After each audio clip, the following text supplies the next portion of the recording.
is good, my anime people? What is good, yo? Vinland Saga, my lord.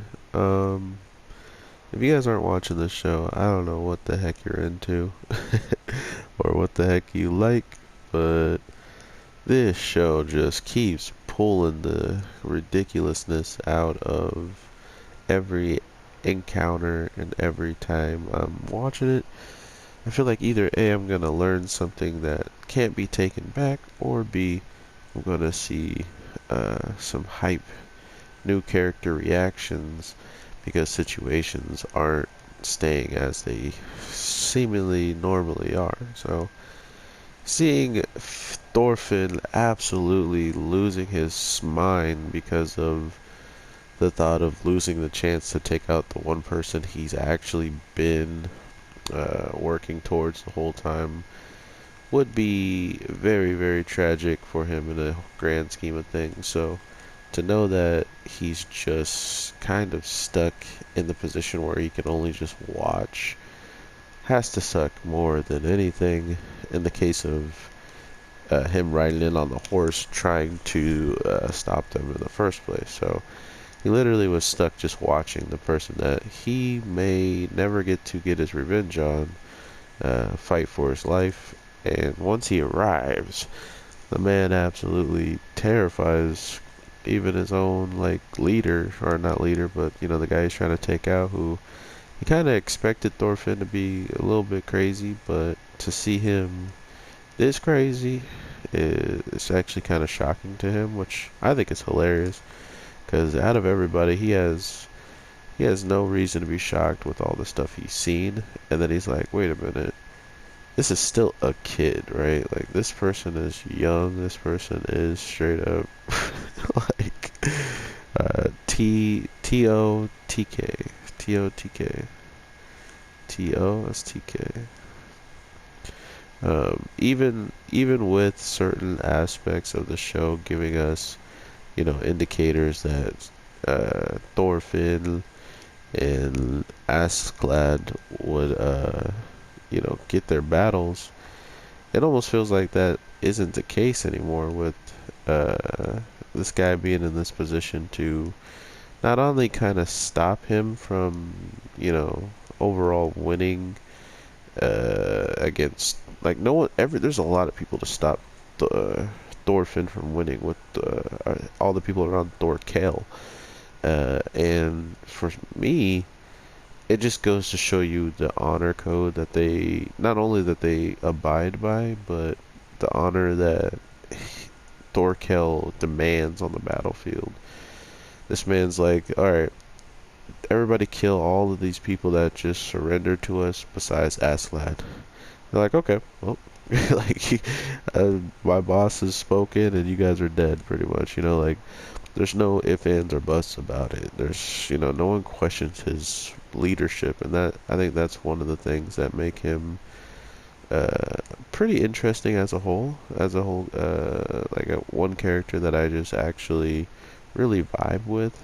I don't know who else really is going to take that, you know, spot of, oh, if he says something, they just do it. Besides, of course, the king was like that, but even the king was kind of, and I'm talking about the king of Denmark, he even kind of had people questioning, the guy who was watching over the prince, he was questioning sending the prince out there in the first place. So that it kind of goes to show you the difference in like leadership and that overall grand scheme. But other than that, I look forward to seeing whatever comes after all of this, because after what we see with Thorfinn jumping in and absolutely just being, absolutely being Thorfinn and screaming at the top of his lung, angry and trying to get his revenge, we are about to see one of the battles I've been looking forward to probably the most for a while. Him versus the rematch between these two, but to be fair, I haven't been looking forward to it as much because I just don't want our boy to lose, man.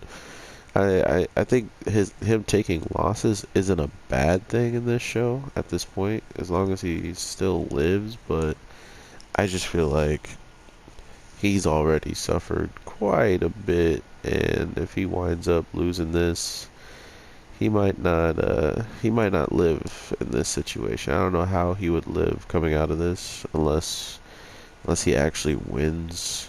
And even if he wins, how is he not going to sustain enough damage to need to, like, you know, be taken back and taken care of? So it's those types of things that they really just dabble with in this week's episode that has me interested in overall wanting to see where they're gonna go with it, and who and what's going to kind of like stop them from, progressing, or are they going to progress by beating Thorkell and his men are going to follow his order by not attacking, afterwards. So all of this different stuff that could play out is definitely getting in my brain, and I can't wait to see what happens. Let me know if you guys are excited as well, or if you're one of the people that's already seen it. Is the build up actually been really good for the anime viewers, or was there some things missing?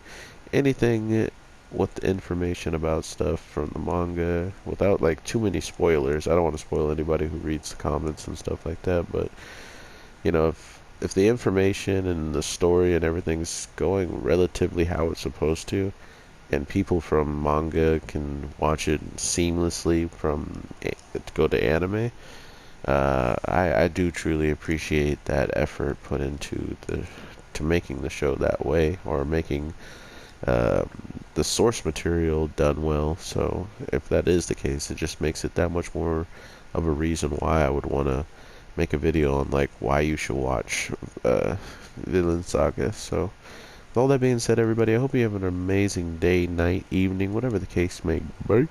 I am your boy, the Anime G, and I will definitely talk to you in the next one. So with that, peace.